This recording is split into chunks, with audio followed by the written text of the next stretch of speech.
제가 지금 계속해서 이 주제 표어를 가지고 주제 설교를 하고 있거든요. 여러분 주보에 보시면, 앞면에 보시면 교회 소개란에 교회 표어가 있습니다.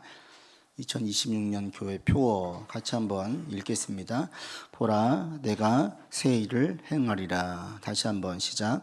보라, 내가 새 일을 행하리라. 거기 아래 부분에 보시면 성경 말씀이 있습니다. 이사야 43장 18절 19절 같이 읽습니다.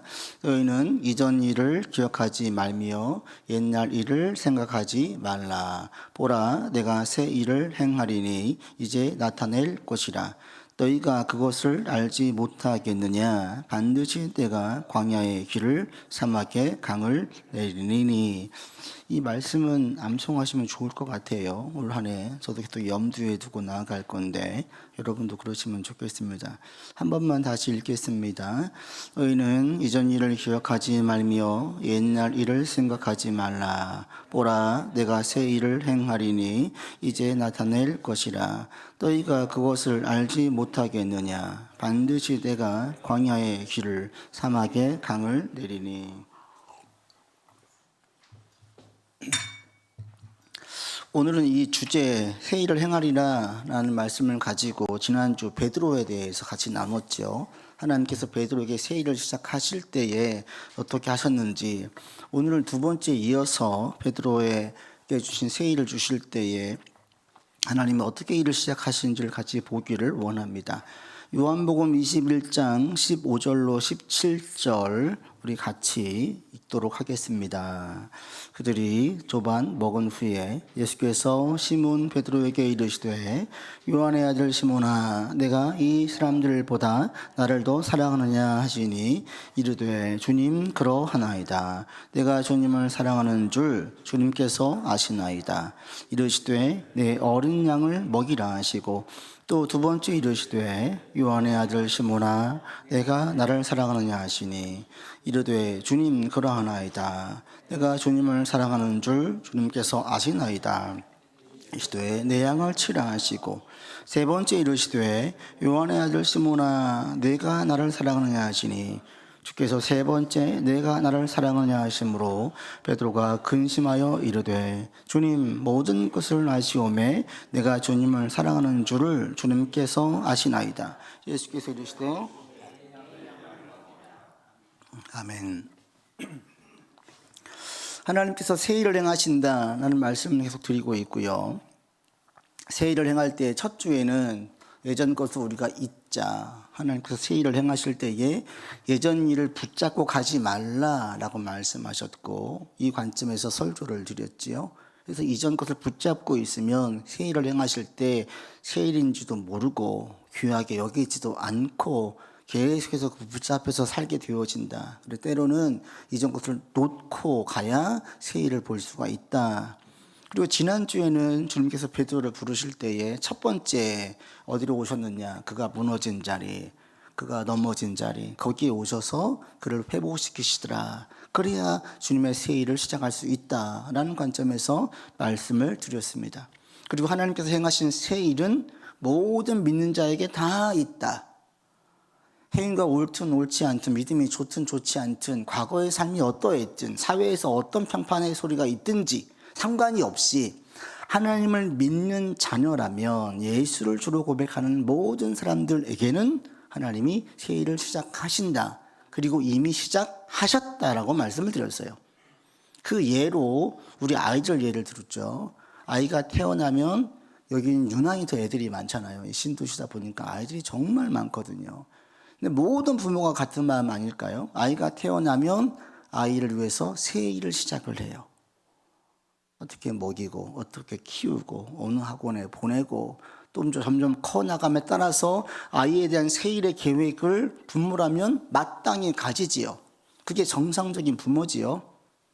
그런 것처럼 우리를 하나님의 자녀로 삼는 순간 하나님은 우리 안에 새 일을 행하신다. 이미 시작하셨고 그 일을 이루어 가신다. 우리가 어떤 자녀이냐, 어떤 능력이 있냐는 전혀 중요하지 않다. 오직 한 가지, 예수를 나의 그리스도, 주로 고백을 하면 모든 자녀들은 하나님의 자녀이기에 하나님의 새 일을 행하시고 시작하셨다. 여러분도 그래서 좀 그런 마음이 점점 커졌으면 좋겠어요. 아유, 그냥 대충 살지. 이게 아니라 하나님께서 여러분을 통해서 하나님의 영광을 드러내는 삶으로 이끄실 거예요. 이걸 내가 믿고 이걸 받고 여기에서 소망을 품고 이것을 자꾸 기대하면서 나아갈 때에 하나님의 역사를 볼 수 있습니다. 여러분 가운데 그런 마음을 다 가지시면 좋겠어요. 전 자격이 없는데요. 저는 믿음이 부족한데요. 성경도 잘 모르는데요. 믿은 지 얼마 안 됐는데요. 다 중요하지 않아요. 믿는 순간부터 하나님은 새 일을 시작하십니다. 오히려 복중에 태중에 다 예정하시고, 그러니까 우리가 이미 믿는 자녀 되기 전부터 다 일이 있으시다라는 거예요. 이 하나님의 계획과 지혜를 우리가 다 헤아릴 수 없습니다. 그래서 여러분 가운데에 이런 마음을 자꾸 키워갈 수 있기를 바랍니다. 아멘. 근데 이 새 일이 이루어지기 위해서는 반드시 중요한 게 있어요. 하나님의 새 일은 하나님께서 그냥 혼자 하시지 않아요. 반드시 우리가 순종해야만 돼요. 우리의 따름이 없이는 하나님의 새 일을 볼 수 없어요. 아이를 키울 때 생각해 보십시오. 엄마 아빠가 다 계획이 있어요. 이 아이가 뭘 잘하는 것 같고 뭘 키워주고 싶어가지고 이걸 좀 잘하니까 학원도 보내려고 하고 막 해요. 애를 써요. 다 새 일에 대한 계획이 있는데 아이가 따라오지 않으면 부모의 새 일의 계획들은 이루어지지 않아요. 결과가 나오지 않아요. 반드시 아이의 따름이 순종이 동반되어야 돼요. 그리스도인들을 통해서 일어난 새 일도 이 이치가 똑같습니다. 하나님께서 아무리 새 일을 일으키시려고 해도 우리가 따르지 않으면, 순종하지 않으면 그 일은 일어나지 않습니다. 그러니까 여러분 가운데에 이 따름이 있어지기를 바라고요. 순종할 수 있기를 바라요. 그러니까 우리의 삶에서 때로는 주님께서 가만히 앉아 있으시라고 말할 때가 있지요. 그럴 때가 있어요. 그러나 주의 말씀에 대한 역사를 보길 원한다면 중요한 게 행하는 거예요. 하나님께서 모세에게 광야에서 십계명을 주실 때 기다리고 기도하게 하셨지만 홍해 앞에서는 가만히 누워있는 기도할 때 그에게 너 왜 가만히 머뭇거리느냐, 너의 지팡이를 내밀라라고 말씀하시는 거예요. 그래서 그들의 삶에 계속적인 순종과 따름이 있게 하시고 그게 다 역사가 되는 거죠. 출애굽해라, 광야를 걸어가라, 위협하지 않다, 죽지 않는다. 그들의 순종과 따름이 하나님의 새 일을 계속 보게 하였고 이게 증명시켰어요. 우리의 삶도 마찬가지입니다. 우리가 순종해서 따를 때에 하나님의 새 일을 볼 수 있지, 여러분 여기서 열심히 기도만 한다고 해서 새 일이 이루어지지 않아요.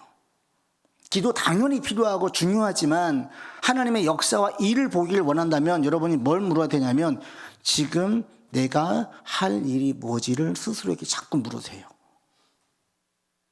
새 일을 아는 것, 알아서 나가는 것 중요한데 몰라도 괜찮아요. 우리가 아이를 키울 때 아이들에게 모든 계획은 다 설명하지 않잖아요.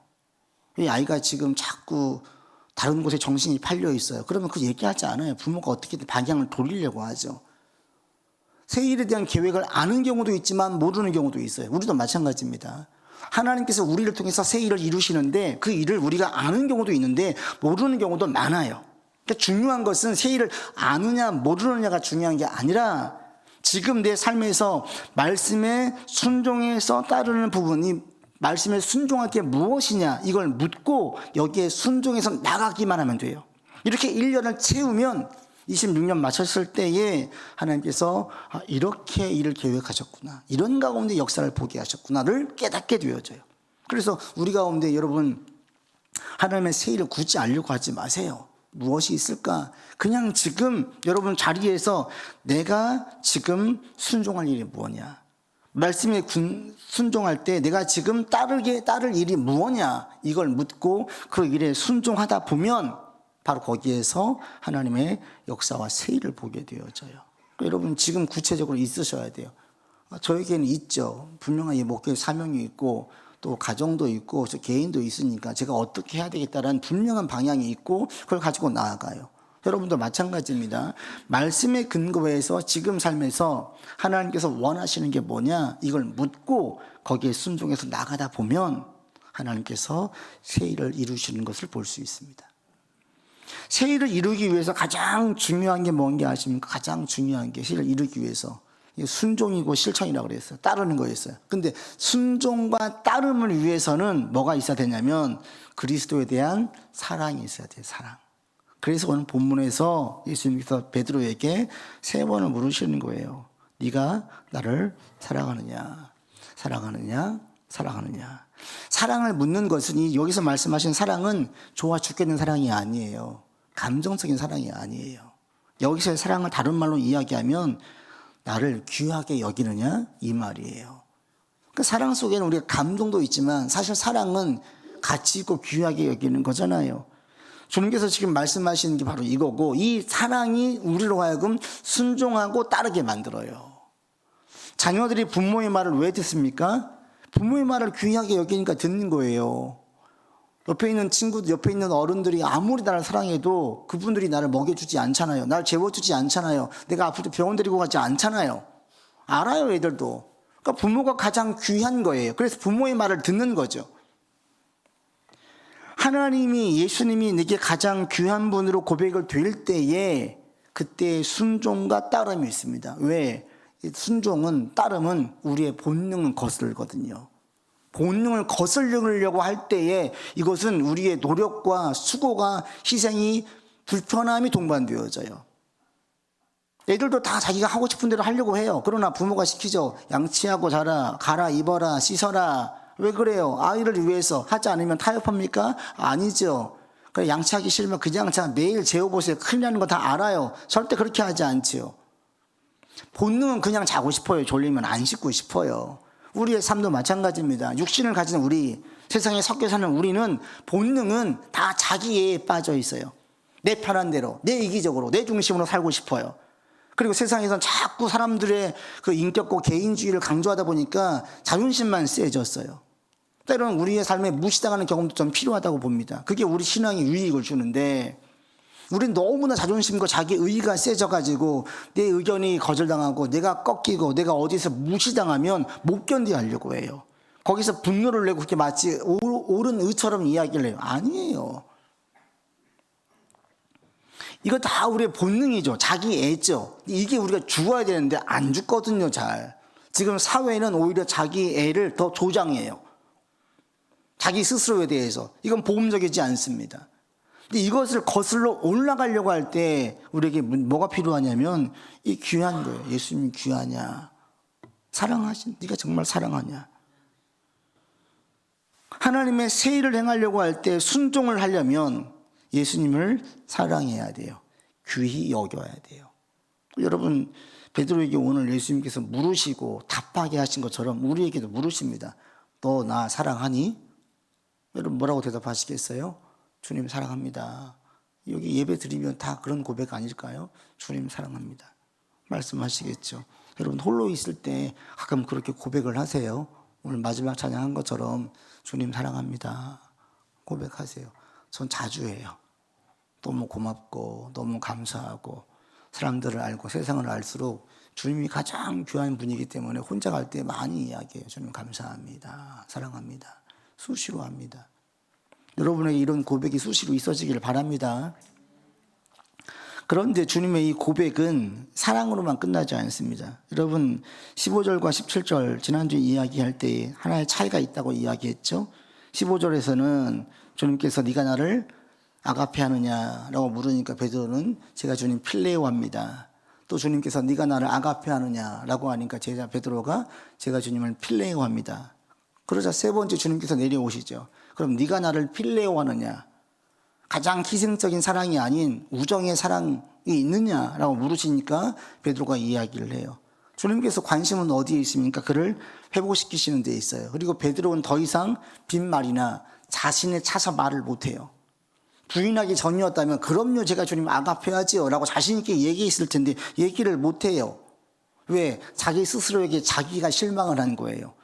자신이 베드로가 예수님을 저주할 줄 자기 자신도 몰랐어요. 그런데 자기가 자신을 보고 실망을 하고 놀랐기 때문에 더 이상 자기를 신뢰하지 않아요. 그래서 주님께서 물으실 때에 그냥 지금의 상태만을 얘기하는 거죠.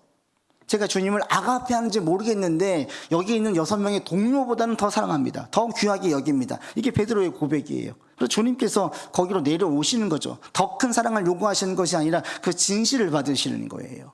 우리도 마찬가지인데 여러분 예배 드릴 때에 제일 중요한 게 하나님께서 원하시는 게 뭐예요? 많은 헌금이에요? 예쁜 옷이에요? 아니에요. 많은 봉사예요? 아니에요. 여러분의 진실한 마음이에요. 진실한 마음. 예배를 드릴 때에 여러분의 속내를 하나님께 진실되게 고백을 하세요. 그 예배의 모든 순서들을 진실한 마음으로 참여를 하세요. 그때에 성령께서 우리 가운데 역사해 주셔가지고 마음에 감동, 감화를 주시고 새로운 생각을 불어넣어 주시고 마음을 담대하게 해주셔서 나갈 수 있는 힘을 주세요. 이것은 내가 스스로 각오하는 다짐과는 다릅니다. 성령께서 우리 가운데 힘을 주시고요, 지혜도 주시고요, 기억나게도 해주세요. 그러니까 하나님의 성령의 역사예요. 여러분 가운데 이런 일들이 있기를 바라는데 그러기 위해서는 진실되게 나가야 돼요. 세상 사람들은 진실을 원합니까? 아니에요. 빈말이라도 좋은 말을 원해요.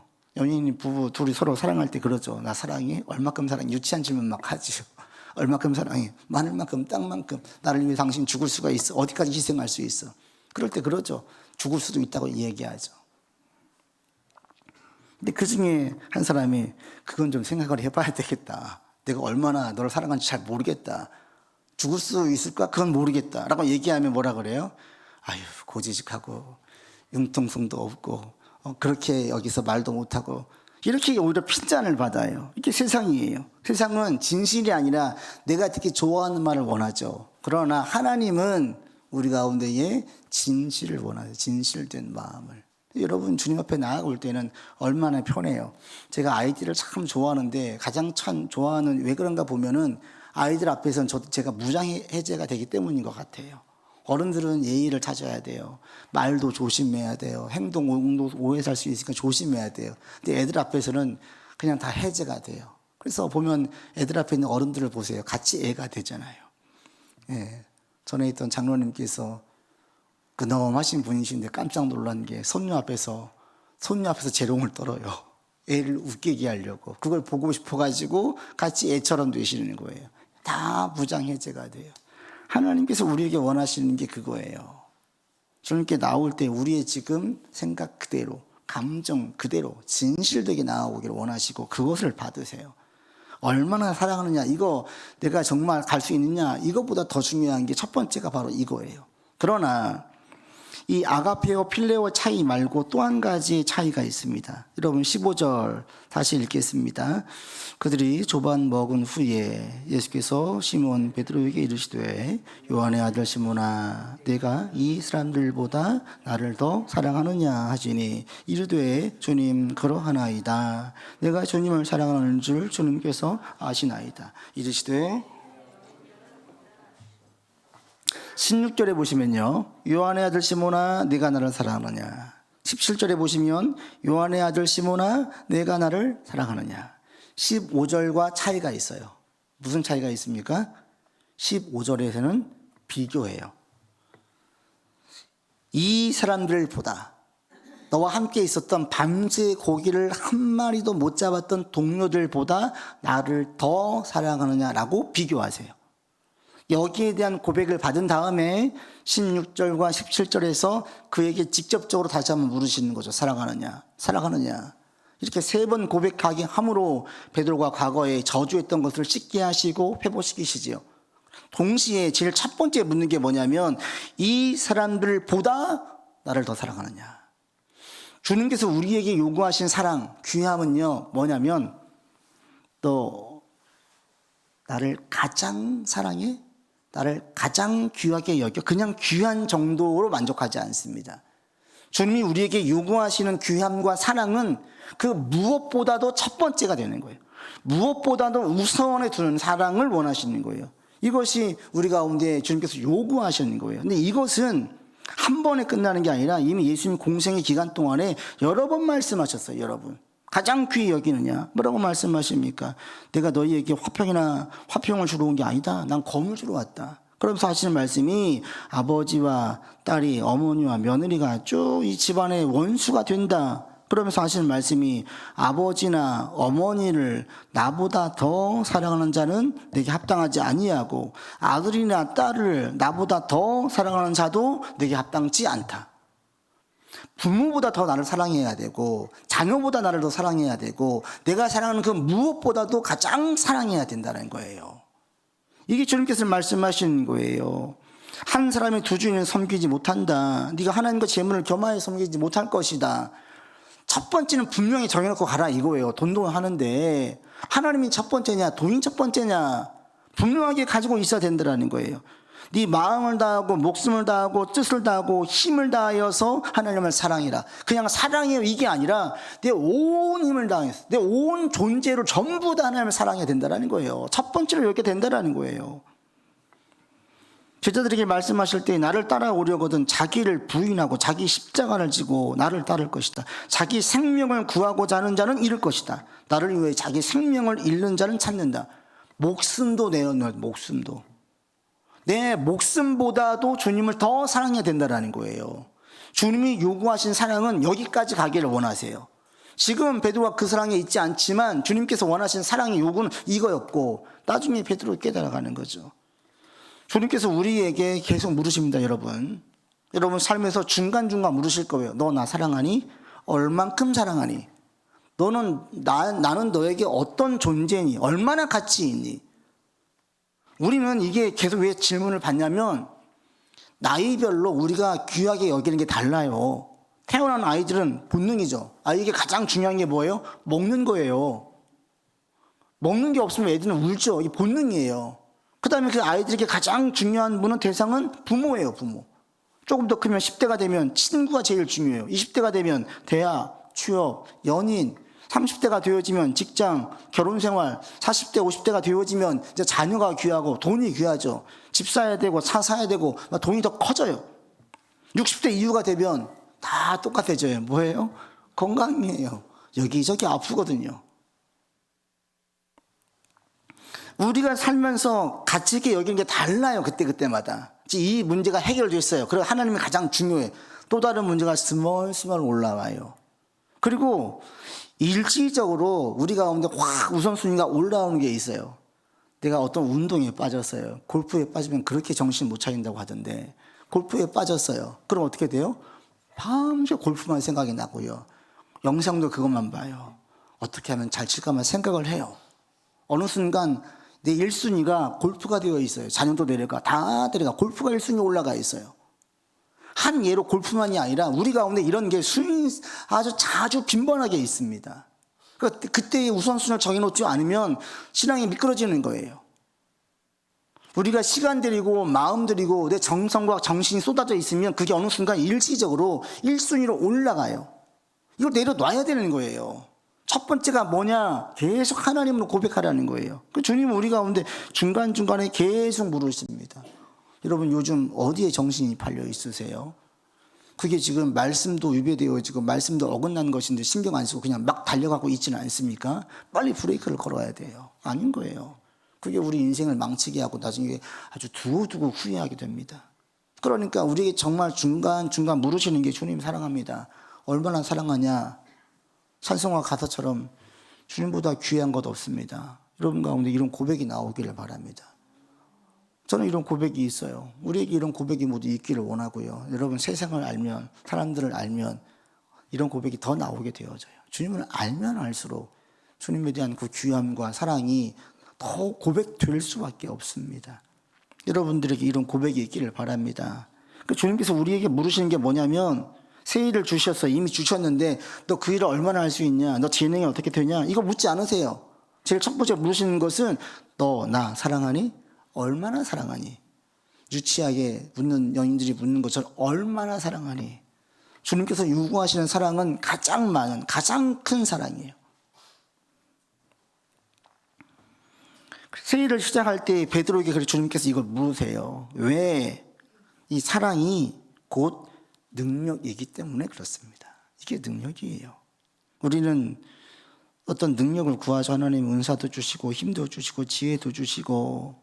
근데 베드로가 강해진 이유는 능력 때문이 아니었어요. 회복 때문이었어요. 무슨 회복입니까? 사랑의 회복이에요. 사랑의 회복.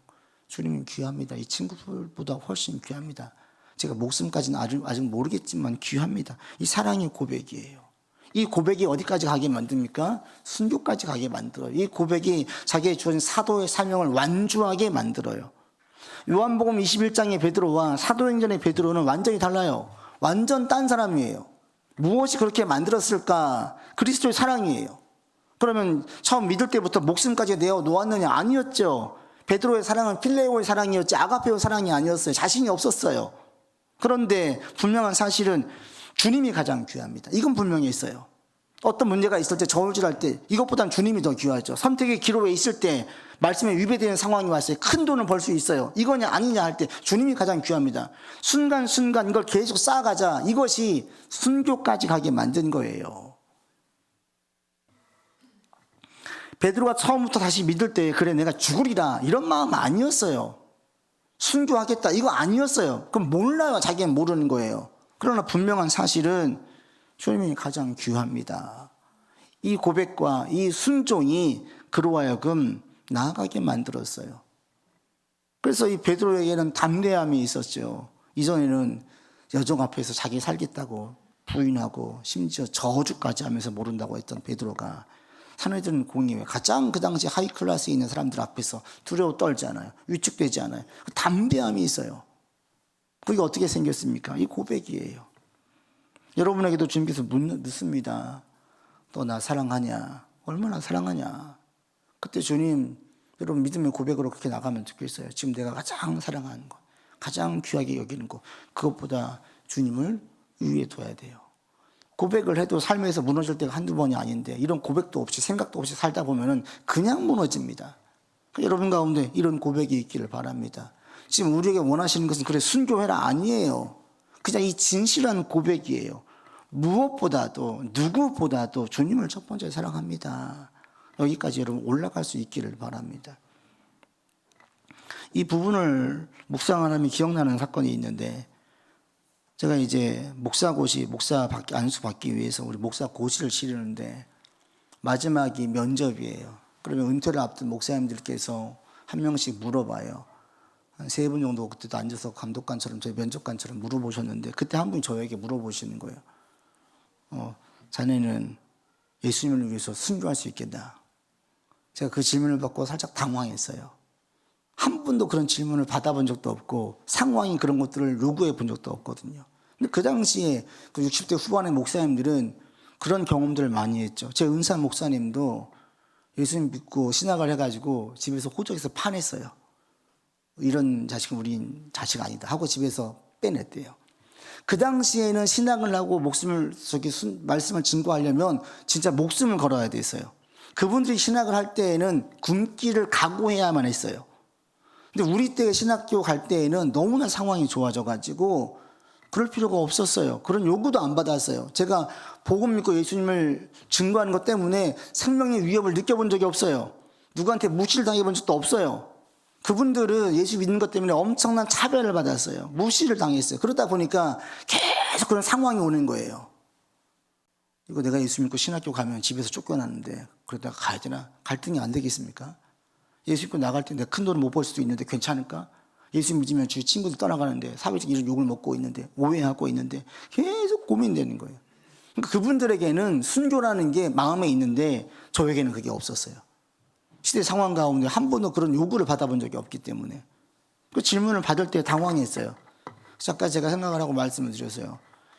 솔직히 잘 모르겠습니다. 제가 순교할 수 있을지는. 그러나 분명한 것 한 가지는 순교할 상황이 온다면 순교할 수 있는 믿음을 주실 것을 믿습니다. 이렇게 고백을 했어요. 그리고 나하고 혼자 생각하면서 제가 혼자 머리를 쓰담쓰담했어요. 참 대답을 잘했다. 생각을 해보니까 진짜 그랬어요. 그게 제 고백이었어요. 그래 내가 진짜 모르겠다 아직은 순교할지 안 할지. 그러나 분명한 사실은 주님이 가장 귀한 분이고 그때 되면 그런 믿음을 주시겠지. 베드로가 마찬가지예요. 지금 우리에게 요구하시는 것도 마찬가지예요. 너 나 사랑하냐? 얼마나 사랑하냐? 여러분 주님이 첫 번째세요? 스스로에게 물어보세요. 그리고 첫 번째 올려두세요. 다시 올려주셔야 돼요. 그래야 그것이 우리한테 담대함을 가지게 하고 인내도 생기게 하고 소망을 품고 진정한 소망을 품고 나아가게 만들어요. 다른 것들은 다 물건품처럼 사라진 소망이에요. 저도 몇 번의 경험이 있었어요. 제가 막 소망하는 게 있었어요. 예전에 그렇게 미국에 한번 가보고 싶었어요. 미국에서 생활해보고 싶었어요. 그 소원을 이루었어요. 미국에서 1년 목회를 해봤어요. 그 소원을 이루고 나니까 너무 허망한 거죠. 세상적인 소망이 있을 때 여러분 이루어 보세요. 그럼 그것을 계속 감사하면서 만족하면서 살아가게 돼요? 아니에요. 하나님이 주신 소망은 우리 가운데 이것이 이루어지면 이루어질수록 계속 깊은 감사가 나와요. 그런데 세상에서 내가 바로 사람들이 요구하는 소망은 이루어지면 허해요. 내가 겨우 이거 받으려고 내가 이렇게 내 인생을 다 달려서 왔나? 이런 생각을 해요. 근데 하나님께서 얘기하신 그 말씀 속에서 얻어진 소망들은 그렇지 않아요. 두고두고 감사하게 되어져요. 하나님은 분명히 올해 우리 가운데 새해를 행하실 것입니다. 그럴 때 제일 먼저 물으십니다. 너 나 사랑하냐? 그래, 얼마나 사랑하냐? 네 자녀보다 더 사랑하냐? 네 승진보다 더 사랑하냐? 네 물질보다 더 사랑하냐? 주께서 물으셔요. 너 자신보다 나를 더 사랑하냐? 라고 물을 때에 우리가 주님을 가장 사랑합니다. 더 귀하게 여기겠습니다. 라고 고백할 수 있기를 바랍니다. 여기 고백에는 감정이 아니에요. 의지예요, 의지. 정말 귀한 분임을 알고 내가 결단하는 거예요. 여러분이 이런 고백 가운데 나가시면 주께서 우리 가운데 새일을 행하십니다. 새일을 이미 행하신 것들을 보게 되어집니다. 그래서 여러분 이렇게 고백하면 다른 건 모르겠는데요. 주님을 귀하게 여깁니다. 제가 다른 건 모르겠는데요. 지금 주님을 가장 귀하게 여기십니다. 그럼 주님께서 말씀하십니다. 그거면 됐다. 내가 이제 행하겠다. 주께서 이루어 주신 것들을 보게 될 것입니다. 그래서 올 한 해 주께서 우리 가운데에 분명하게 말씀해 주셨어요. 보라, 내가 새해를 행할 거다. 그 새일이 언제 일어났느냐? 사랑을 묻는 자리에서 시작되어져요. 주님 사랑합니다. 바로 이 자리에서 새일이 시작되어져요. 여러분 가운데에 이런 고백들이 계속 있기를 바랍니다. 고백을 계속 함으로 주님께서 우리 가운데 이루어 주시는 새 일들을 보시고 2026년 마칠 때에 주님 감사합니다. 주께서 이런 일들을 제 안에 우리의 삶에 우리의 가정에 내가 하는 일들 가운데에 이루셨습니다. 라는 고백을 하게 될 겁니다. 이걸 기대하시면서 2026년도 계속해서 나갈 수 있기를 바랍니다. 기도합시다. 아버지 하나님, 우리가 주님께서 이루실 새 일들을 기대합니다. 자녀 삼으신 우리의 새 일을 이미 시작하셨고 계속 행하실 것을 믿습니다. 이 믿음으로 달려나가는 우리 되게 하여 주시옵소서. 이 시간 주님께서 우리에게 묻습니다. 너 나 사랑하니?